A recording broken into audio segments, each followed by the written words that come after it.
Top quality और consistent performance के लिए सिर्फ सिल्वर पंप नाम याद रखना। 37 તપેલા ડાઇંગ મિલ સીલ કરવામાં આવી છે। મનપા દ્વારા બેદરકાર યુનિટ સંચાલકો સામે કાર્યવાહી કરાઈ છે। તમામ તપેલા ડાઇંગ મિલોને નોટિસ આપીને સીલ કરવામાં આવી। ડાઇંગ મિલો દ્વારા ગેરકાયદે રીતે ડ્રેનેજ લાઇનમાં છોડાતું હતું પાણી।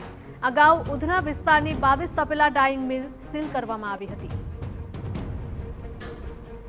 તો સુરતના લીંબાદ વિસ્તારમાં 37 તપેલા ડાઇંગ મિલ સીલ કરવામાં આવી છે।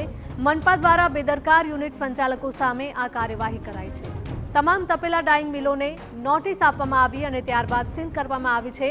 અગાઉ પણ નોટિસો આપવામાં આવી હતી, છતાં પણ તેઓ ખુલ્લામાં જ કેમિકલયુક્ત પાણી છોડતા હતા અને તેને લઈને જ આ કાર્યવાહી કરવામાં આવી છે। ડાઇંગ મિલો દ્વારા ગેરકાયદે રીતે ડ્રેનેજ લાઇનમાં પાણી છોડવામાં આવતું હતું। અગાઉ પણ ઉધના વિસ્તારની 22 તપેલા ડાઇંગ મિલો સીલ કરાઈ હતી। વધુ માહિતી સાથે અમારા સંવાદદાતા બળદેવ જોડાયા છે। બળદેવ, જણાવશો કે સુરતમાં લીંબાદ વિસ્તારમાં કાર્યવાહી થઈ છે, 37 જેટલી તપેલા ડાઇંગ મિલો સીલ કરાઈ। જે રીતે છેલ્લા ઘણા સમયથી સુરતની અંદર જે કલરવાળું જે પાણી છે તે નીકળી રહ્યું છે અને તેને લઈને જે વિવાદ જે સર્જાઈ રહ્યો છે, કારણ કે લોકોને સ્વાસ્થ્ય સાથે કંઈક ને કંઈક સીધા જે ચેડા થતા હોવાની જે માહિતી છે તે સામે આવી રહી છે।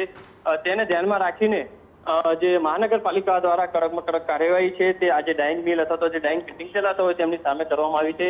અગાઉ પણ મોટા પ્રમાણમાં જે તપેલા ડાઇંગ છે તેમના જે સીલ કરવાની જે કામગીરી હતી તે કરવામાં આવી હતી, ત્યારે વધુ જે તપેલા ડાઇંગ છે તેમને સીલ કરવાની જે કામગીરી છે તે મહાનગરપાલિકા દ્વારા કરવામાં આવી છે।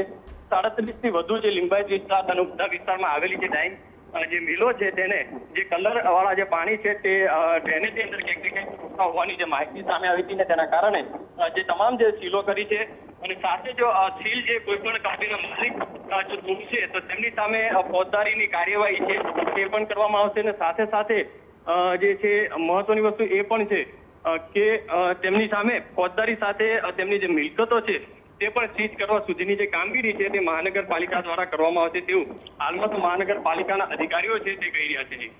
બિલકુલ બળદેવ, માહિતી બદલ આપનો આભાર। તો તમામ તપેલા ડાઇંગ મિલોને નોટિસ આપીને સીલ કરવાની કાર્યવાહી કરવામાં આવી છે।